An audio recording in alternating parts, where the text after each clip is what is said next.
이 프로그램은 투자 판단에 참고가 되는 정보를 제공하기 위해 기획된 것입니다. 투자 결정은 투자자 각자의 판단으로 하시기 바랍니다. 안녕하십니까. 주식 아재의 데니엘 윤입니다. 여러분 또 한 주가 또 지났습니다. 여러분 제가 요 근래에 시황을 굉장히 많이 보고 있거든요. 그런데 제가 영상 찍는 날짜가 8월 23일 날 화요일입니다.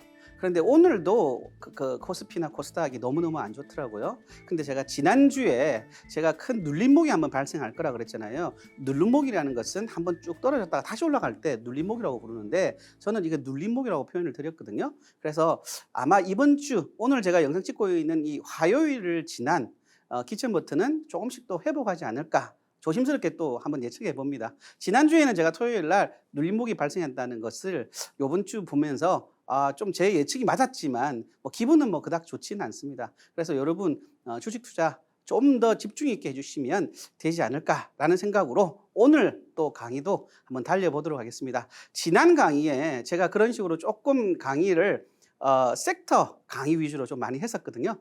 이번 주에도 또 어떤 섹터를 제가 준비를 좀 했는데요. 자, 바로 넘어가도록 해볼게요. 자, 제목은 이렇습니다. 미래를 예측하고 투자하라라는 내용으로 제가 제목을 준비를 했고요. 자, 미래를 예측을 하라라는 이야기죠. 결국은 주식시장에서 투자를 잘 하려고 하면은 미래 예측, 이꼴 종목, 회사의 성장성을 보고 투자하라라는 말하고도 좀 비슷한 이야기죠. 그래서 큰 그림에서 먼저 한번 살펴보고 그 다음에는 좀 더 미시 경제, 좀 미시적으로 좀 넘어가도록 이렇게 한번 자료를 준비했습니다. 빨리 가보겠습니다. 자, 느닷없이 제가 사진을 하나 준비했는데요. 자, 요게 한번 이분을 한번 쭉 보시면은 이분은 몇 년 전에 돌아가신 그 김대중 대통령이시죠. 그리고 그 옆에 있는 분, 처음 보시는 분도 있다라고 하시겠지만 사실 이분은 굉장히 많이 알려져 있거든요. 투자계에서는 굉장히 핫하신 분으로 떠올라오고 있습니다. 그리고 김대중 대통령을 이분이 만났죠. 김대중 대통령이 처음 찍고 나는 시기, 제가 좀 자료를 찾아보니까는요, 1999년, 우리가 그때가 언제죠?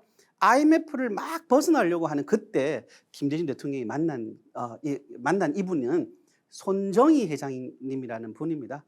일본의 소프트뱅크고요. 소프트뱅크의 회장이시며 일본에서 개인으로 두 번째로 재산을 많이 가지고 있는 분이라고 하거든요. 그래서 한번 파란 창에 이 손정희라는 분, 소프트뱅크의 회장 한번 검색해 보시면 좋을 것 같고요. 바로 옆에 사진 보면 자, 이명박 대통령이시죠. 네, 그래서 정치적인 이야기는 제가 스킵하고 넘어가고요. 아무튼 제가 이 인물, 손정희에 대한 인물에 대해서 여러분들에게 잠깐 좀 설명을 드리고 넘어가도록 하겠습니다. 다음 사진 보면은요. 자, 박근혜 대통령 나오고 있죠. 전 대통령이라고 해야 되겠죠. 자, 그래서 이분하고 또 손정희 회장도 만났죠. 자, 그리고 지난 정권 우리 다 아시죠? 문재인 대통령, 전 대통령이죠. 또 만난 분이죠. 그러니까 대통령은 거의 다 만났죠. 노무현 대통령 빼고는 대통령을 다 영접한 사람. 이분이 또 도대체 어떤 분이길래 이렇게 대통령까지 만나느냐 이런 부분들을 좀 한번 살펴보고요. 자, 요거까지 또 보여드릴게요. 자, 이분은 누구시죠?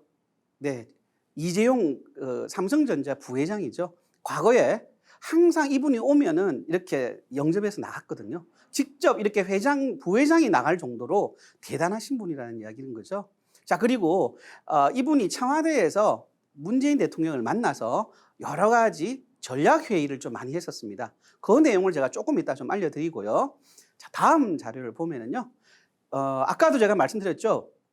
이 김대중 대통령하고 예전에 만났을 때 왜 만났냐면요. 김대중 대통령이 그때 IMF를 막 극복하려고 부단히 노력을 했었거든요.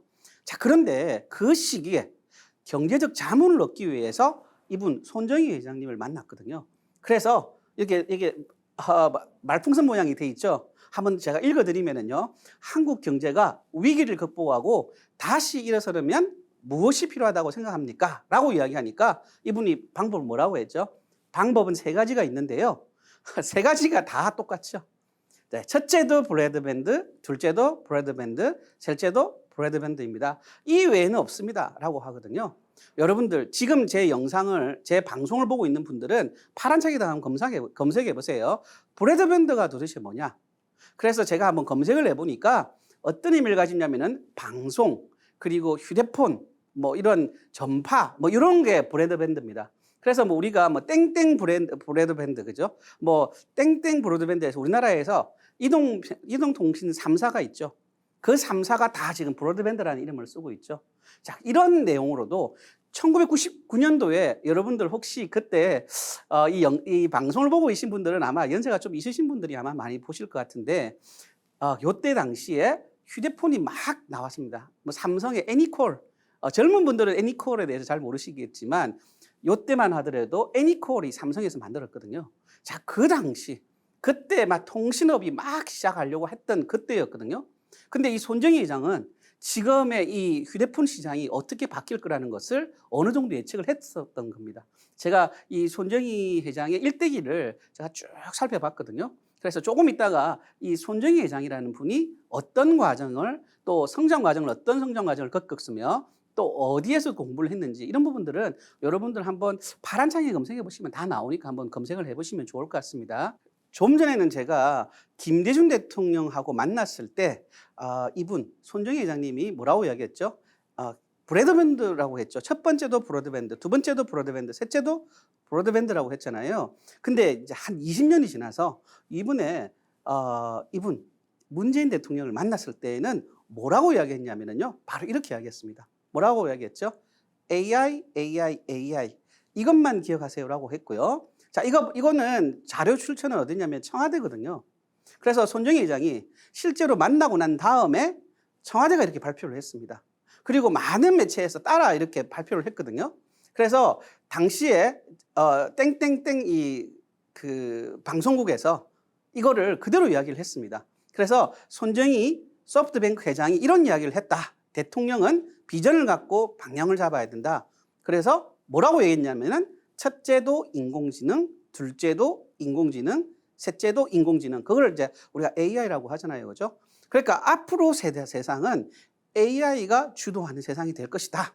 라고 이제 이분이 두 번째를 이야기했고, 한국은 AI에 맞춰서 투자를 방향을 잡아야 된다. 라고 또 이번에 또 이야기를 했습니다. 그래서 많은 부분들이 이 부분들을 아직 주식 투자, 특히 하시는 분들은 이 부분들을 좀 잊지 않고 꼭 기억하고 가셔야 되지 않느냐라는 생각이 좀 듭니다. 자, 그래서 이분이 전 세계를 돌면서 AI 기업들을 다 사들이기 시작하거든요. 이분은 뭐 투자회사, 어마어마하게 큰 투자회사를 운영하고 있는 분이거든요. 자, 그래서 알만한 기업들 다 나오죠. 예, 우버도 나오고요. 위워크도 나오고요. 지금 위워크가 유명해졌지만 요 당시에는 위워크가 그렇게 유명하지 않았거든요. 자, 그래서 여기 이름만 들으면 아주 유명한 반도체 기업들도 나오고요. 그죠? 그래서 이 모든 것들은 AI 기반으로 움직인다라고 이제 앞으로의 세상은 이렇게 바뀔 거다 하면서 전 세계를 돌면서 이런 브리핑을 많이 하고 다녔습니다. 되셨죠? 그래서 여러분들 AI를 좀 주목하시면 좋지 않을까라는 생각이 좀 들고요. 자, 또 제가 하나 제가 예전 과거 기사를 제가 찾아서 여러분들에게 공유하고 있는데요. 제목 한번 읽어보면 워런 버핏 그러면은 가치주의 대가 뭐 이런 걸 굉장히 많이 들어오셨잖아요. 그렇죠? 근데 워런 버핏이 좀 배반을 했습니다. 가치 투자가들을 좀 배신을 좀 한 내용이 있습니다. 여기 한번 읽어보시면 애플주 45조 원 상승했답니다. 근데 이 기사가 언제 거냐면요. 2018년도 기사거든요.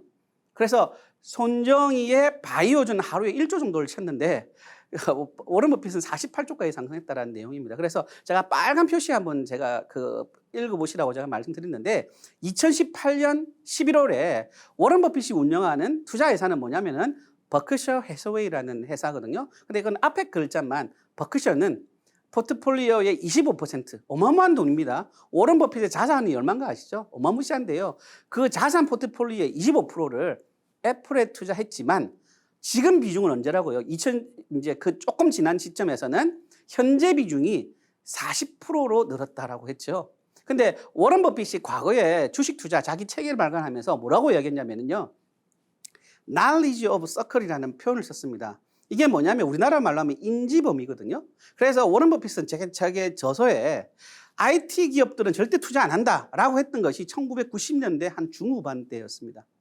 자, 그런데 지금 완전히 반대로 IT 기업에다 다 투자를 했죠. 그리고 그 다음에 내용을 보니까 버크셔는 16억 달러에 달하는 아마존 주식도 샀답니다. 그러면은 우리 지금 가치 투자, 과거에 워런 버핏의 책을 읽고 가치 투자에 감명받고 투자하신 분들, 아직까지 그 투자 철학을 갖고 있는 분들은 아마 이런 내용 들으면은 굉장히 좀 충격적이지 않을까라는 생각이 좀 들거든요. 자, 그런데 워런 버핏은 이렇다고 치고요.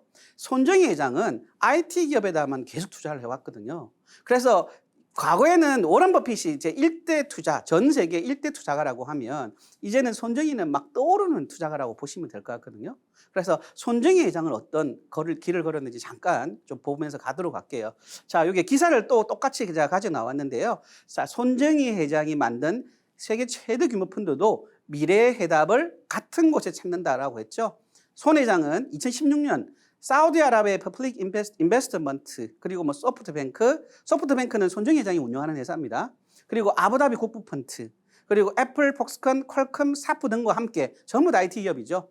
소프트뱅크 비전 펀드를 만들기 시작했다라고 나오면서 약 이 규모가 1,000억 달러의 규모다라고 돼 있고요. 그죠? 2017년 5월에 설립했다라고 나오죠. 우리 돈으로 환산하면은 약 120조 원 정도 되는데 이게 벌써 다 투자를 했고요. 주요 포트폴리오에 보면은 영국 반도체 회사 ARM을 82억 원에 주고 샀다가 지금 소프트뱅크가 약 35억 원에 35조 원, 우리나라 돈으로 35조 원에 인수한 회사라고 나오죠. 근데 이게요, 여러분들 요즘 정세에 보면 이게 탁월한 선택이었던 내용이 뭐냐면은 요즘 정세에 뭐죠? 치4죠, 그죠? 대만, 일본, 한국, 미국 요 네 나라가 중국을 포위하기 위해서 하는데 거기에서 핵심 원천 기술이 뭐죠? ARM이라는 회사를 가지고 있습니다. 그래서 우리나라가 미국을 두려워하는 게 원천 기술을 다 가지고 있기 때문에 미국의 말을 거역할 수가 없다라는 것을 여러분들 아마 뉴스를 통해서 굉장히 많이 들었을 겁니다. 그죠? 모든 반도체의 기본은 이 ARM입니다. 그런데 이 ARM을 벌써 몇 년 전부터 사갖고 가지고 있다가 최근 한 1, 2년 전에 이걸 다 주식 처분을 하면서 막대한 수익을 냈거든요. 그러니까 이분은 미래를 이미 볼 수 있는 성견지명을 가지고 있었다라고 보시면 되는 거죠. 자, 넘어가 볼게요. 자, 여기 나오고 있죠. 우리 중국의 가장 인터넷 쇼핑몰, 우리나라 쇼핑몰도 있지만 일본의 가장 유명한 쇼핑몰 회사를 가지고 있는 게 바로 이제 알리바바하고 마윈 회장이거든요. 근데 우리가 마윈이 이거를 뭐 거의 일대 주주로 알고 있는데 지금 여러분들 완전히 잘못 알고 계신 거거든요. 그렇게 알고 계셨다 그러면. 자, 실제로는 주식 배분으로 봤을 때 일대 주주가 누구냐면요. 소프트뱅크입니다. 약 32.4% 가지고 지금은 상당수 많이 팔았다고 하지만 당시에 이 알리바바가 크기 시작할 때만 하더라도 32%의 지분을 이 소프트뱅크의 손정희 회장이 갖고 있었고요. 마윈은 8%밖에 안 가지고 있습니다. 그러니까 속된 말로 재주는 곰이 부르고 돈은 누가 챙겨간다 이런 말이 딱 들어맞는 거죠. 자, 다음 거 보면은요. 자, 우리 쿠팡 있죠? 미국에 상장했는데 과거에 이게 언제적 뉴스냐면 2018년도 뉴스거든요. 손정희 회장이 비웃음을 샀습니다. 쿠팡에 계속 마이너스 보는데 계속 투자를 했거든요. 마이너스 볼 때마다 손정희 회장이 크게 막 1조 투자하고 2조 투자한다고 했을 때 제가 2018년도에 당시에 제가 이데일리에 출연을 해서 고수다라는 표현에서 제가 이런 말을 했거든요. 정말 이분이 우스갯소리를 굉장히 많이 들었다. 손정희 회장이 딴 건 다 잘했는데 이것만큼은 실패할 것이다. 라는 것이 국내 시장의 대체적인 여론이었거든요. 근데 보기 좋게 성공을 했죠. 재작년에 나스닥에 상장하면서 어마어마한 수입을 냈는데 그 최대 지분자가 누구죠? 소프트뱅크입니다. 그래서 그 정도로 유명하신 분이거든요. 쿠팡 이야기 하시면 대부분 이제 이거였구나라고 하는데 실제로 이것도 재주는 누가 구르고 돈은 누가 챙긴 뭐 이런 회사 꼴이 된 거거든요. 자, 그럼 다음 걸 보겠습니다. 우리나라에서도 아주 난다긴다 하는 IT 회사들 많죠. 네이버하고 카카오거든요. 제가 이 기사를 다 읽어드릴 수는 없지만 맨 마지막 그 빨간 표시만 여러분 기억하시면 좋겠죠. 손정희 회장뿐만 아니라 우리나라 네이버 카카오에도 고급 두뇌들이 모인 곳이 네이버 카카오 아니겠습니까? 거기에서도 이들이 선택한 기업 중에는 AI 분야가 압도적으로 많았다 그죠? 자, 시간 되시는 분들은 이거 캡처해서 한번 쭉 읽어보셔도 되고요. 다음 내용도 보면 특히 네이버는 어디로 투자를 많이 했다 그러죠?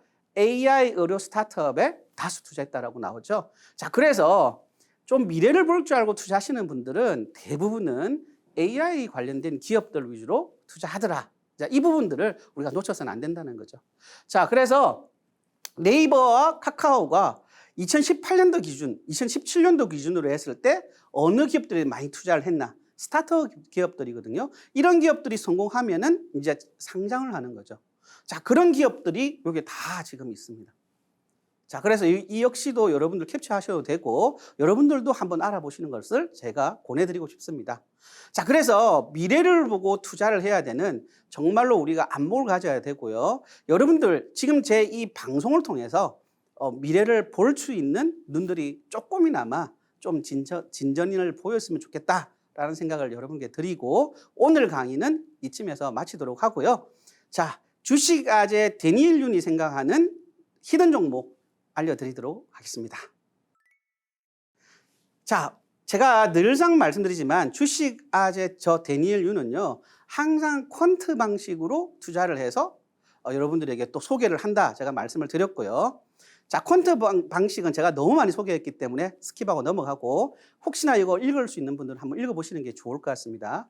자, 지난주 제가 화요일이죠. 지금 제가 방송을 찍고 있는 날짜 기준으로 했을 때 지난주 화요일이었고요. 제가 화요일 날 이 방송을 찍기 위해서 지난주 월요일 날에는 광복절이었거든요. 그러다 보니까 금요일 기점으로 제가 이 자료들을 이 방송국에다 넘겨줘야 되기 때문에 제가 금요일 날 기점으로 해성 DS를 제가 넘겨드렸거든요. 그리고 히든 종목이기 때문에 좀 가려했었죠. 그래서 여러분들은 못 봤는데 지난 방송 한번 보시고 이걸 보시면 아마 똑같다라는 걸 아실 거예요. PER도 똑같고 PBR도 똑같고 PSR도 똑같았는데요. 그 당시에 57,900원 했습니다. 이게요. 지난 금요일요. 지지난 금요일이죠. 지금에서 보면. 자, 그런데 제가 화요일 날 방송을 찍고 지난 토요일 날, 그러니까 지난 토요일입니다. 지난 토요일 날 방송을 하고 이게 좀 녹화하다 보니까 이런 사태가 좀 생기는 것 같거든요. 좀 양해해 좀 주시고요. 그리고 난 다음에 어떻게 바뀌었는지 제가 좀 보니까 토요일 날 제가 8월 20일 날 방송을 했지만 제가 19일 날 금요일 날 이미 이게 10% 정도가 올라 버렸어요. 그래서 만약에 제가 이거 드렸을 때 화요일 날 샀다고 하면 이거를 샀다고 하면은 거의 한 10% 가까이 10%는 안 되지만 이 정도 수입을 냈거든요. 그럼 만약에 여러분들 아시다시피 요즘은 제가 항상 방송에서도 하고 있지만 제 가까이 있는 회원님들한테도 그런 말씀을 드리거든요. 요즘은 한 10% 가까이 넣으면 무조건 팔아라. 수익 나면 팔아라고 이야기하거든요. 왜 그러냐면 요즘 변동성이 워낙 크기 때문에 팔았다가 다시 사든지 아니면 샀다가 어느 정도 수익 나면 반이라도 팔아라고 저는 항상 말씀드립니다. 그 기준점은 한 6, 7%라고 돼도 괜찮고요. 10% 가까이 돼도 괜찮습니다. 그리고 좀 긴 호흡으로 투자해보고 싶다 그러면은 제가 항상 목표가를 드리고 있거든요. 그래서 오늘 제가 말씀드리는 히든 종목 역시 여러분들 제 주식 아재 채널을 추가해 주시면 또 보실 수가 있고 또 우리랑 또 이런 부분들에 대해서 정보를 공개해 드릴 테니까 지금쯤에는 주식 아재 채널을 추가해 주시면 오늘의 히든 종목도 알 수가 있을 듯 합니다. 자, 제가 또 자료를 하나 가지고 나왔는데 잠깐 설명을 드릴게요. 이게 과거에 2006년부터 2011년도까지 저 PER, 저 PBR 기업들만 조사를 해갖고 투자를 했거든요. 그 평균치입니다. 몇 배 정도가 올라갔죠? 17배 정도 올라갔거든요. 그래서 연평균 약 62%의 수입을 냈습니다. 그러니까 여러분들이 제가 지지난 강의에 지지난 방송을 통해서 PER이라든가 PBR의 메커니즘을 제가 설명을 드린 적이 있거든요. 그 과거 거를 꼭 한번 보시고요. 이데일리 TV에 홈페이지에 들어오시면은 과거 영상들을 볼 수 있으니까 꼭 PER, PBR 공부를 한번 해보시라. 다시 한 번 더 제가 말씀드리고 싶고요. 자, 오늘의 히든 종목, 그러니까 8월 22일 어저께 월요일이었거든요. 22일 기점으로 했을 때 펀더멘탈을 제가 PER이 낮은 걸 좋은데 높은데도 더 낮게 가는 것 종목을 꼭 찾으라고 했는데 제가 받은 오늘 종목, 히든 종목 역시 6에서 3, 6도 낮은데 그보다 더 낮게 되죠. 3.67입니다. 어저께 기준으로. 자, 그리고 PBR 같은 경우에도 1보다 낮으면 너무너무 좋은데 0.66에서 0.61입니다. 너무 낮죠. 1보다 낮으면 보통 좋다고 하거든요. PSR 같은 경우에도 1보다 낮으면 좋은데 1보다 너무너무 낮죠. 0.3에서 0.1이니까 너무너무 좋거든요. 자, 이렇게 하시면 될 것 같고요. 자, 회사의 기회는 뭐냐면은 반도체입니다. 지금 반도체가 너무 지금 본년의 가치에 비해서 가격은 많이 떨어졌거든요. 그래서 인쇄용으로 기판, 플랜티드 서클 보드 이쪽을 제조 판매하는 사업을 하고 있고요. 주력 부분으로는 통신기기를 중심으로 하는 요거 HDI 부분과 반도체 중심에는 반도체 기판이라고 하죠. 패키지 서브스트레이트 부분으로 구성되어 있다. 이 정도 알고 가시면 좋을 것 같습니다. 자, 이 회사가 주로 만드는 여기 그림 안에 들어가는 기판 있죠. 반도체 기판. 패키지 서브스트레이트라고 하고 있거든요. 이 부분을 주요 생산품을 잡고 있다라고 보시면 되고요. 요거는 이제 제가 구조를 찾아서 어떤 제품군들이 있는지 요걸 여러분들에게 좀 이해를 시키기 위해서 이렇게 좀 말씀을 드리고 있습니다. 자, 이 회사는 제조업을 기반으로 하다 보니까 무엇보다도 매출액이 커야 되거든요. 자, 여기 매출액을 보시면 알겠지만 작년 2021년에는 어마하게 됐습니다. 1조 4,241억 원 정도의 매출액을 올렸죠. 그런데 이번 2022년 1분기, 2분기만 보더라도 벌써 8천억이 넘어서 작년을 벌써 뛰어넘을 수 있다라고 하거든요. 그러니까 제가 봐도 그런 경향이 좀 있고 여러 가지 제가 보고서를 다 보니까 그 정도 이번 연도는 작년보다 뛰어넘을 수 있고 역대 최고의 매출액이 나오지 않을까 이런 생각이 듭니다. 자, 영업이익도 보면은요. 작년에도 851억에서 최고로 올렸죠. 그죠? 자, 그런데 요번에 1분기, 2분기 합쳐서도 643억이기 때문에 작년 거를 뛰어넘는다. 이런 기업들 우리가 좀 찾아내야 됩니다. 자, 그리고 영업이익 다음에는 당기순이익이죠. 당기순이익 작년에도 723억 했는데 지금 1, 2분기 합쳐서 500억입니다. 반도체가 지금 전체적으로 주가가 가치에 비해서 많이 떨어졌거든요. 이럴 때에는 줍줍해야 되죠. 빨리빨리 찾아내서 투자를 해야 되거든요. 그래서 여러분들 지금 반도체 기업들 위주로 제가 지난 강의 그리고 이번 강의 똑같이 제가 말씀드리고 미래를 볼 수 있는 안목을 키워라라는 뜻에서 제가 이런 종목을 소개를 하고 있습니다. 자, 그리고 자산 관계는 자산이라는 거는 결국 남의 돈, 내 돈 합친 거거든요. 남의 돈은 부채고 내 돈은 자본이라고 하는데 자산은 두 개 다 합친 걸 자산이라고 합니다. 자, 지금 보세요. 지금 요거는 어떻게 보느냐 맨 마지막 분기만 보면 되거든요. 1조 2,741억 원을 가지고 있는데 지난 분기 1조 952억보다도 한 1,500억 이상은 늘어났잖아요. 그러면 남의 돈이 늘어났는지 내 돈이 늘어났는지 봐야 되는데 여기 부채는 남의 돈이죠. 부채를 봤을 때 부채가 한 1,500억 정도가 늘었죠. 자본은 내 돈은 얼마 늘었죠? 한 500억이 늘어났죠. 자, 그래서 전체적으로는 부채 비율이 늘어났는데 오히려 잘 된 회사는 레버리지 효과로 오히려 빚을 내어서 은행 이자만 주고 오히려 이걸 가지고 미래를 위한 투자를 하는 게 훨씬 낫죠. 자, 이걸 레버리지 효과라고 하는 거죠. 자, 그래서 제가 몇 포인트를 잡아봤는데요. 3분기 연속 전년 동기 영업이익 감소를 했지만 중요한 키포인트는 뭐냐면요. 피터 린치는 이런 말을 하거든요. 워런 버핏하고 어깨를 나란히 하는 투자가인 피터 린치는 오히려 이렇게 1, 2분기 회사는 훌륭하지만 1, 2분기 동안 적자 보는 회사를 찾아라라고 했거든요. 근데 이건 적자는 아니잖아요. 그죠? 오히려 영업이익은 감소를 했지만 괜찮은 모습을 보이고 있는 거거든요. 연결 주요액사인 땡땡땡땡 이 적자가 확대 주요 원인인데 이걸 요번에 해석을 했다라는 내용을 제가 여러분들에게 알려드리고요. 하반기에 주요 고객사 주요 제품 판매에 따른 물량 증가가 기대가 되기 때문에 지금 시점에서 이 종목을 좀 보시는 게 좋지 않을까. 종목 점수는 92점 나왔고요. 투자 적격적으로 분류되어서 8월 22일 종가 기준으로 오늘도 나쁘지 않지 않냐라는 생각에 여러분들에게 이 종목을 히든 종목을 알려드리고요. 계속 말씀드리지만은 주식아재 채널 추가해 주시면 이 종목을 여러분들에게 내용을 드리도록 해보겠습니다. 자, 지금까지 데니엘 윤이었고요. 다음에는 또 다른 내용으로 여러분 찾아뵙도록 하겠습니다. 감사합니다.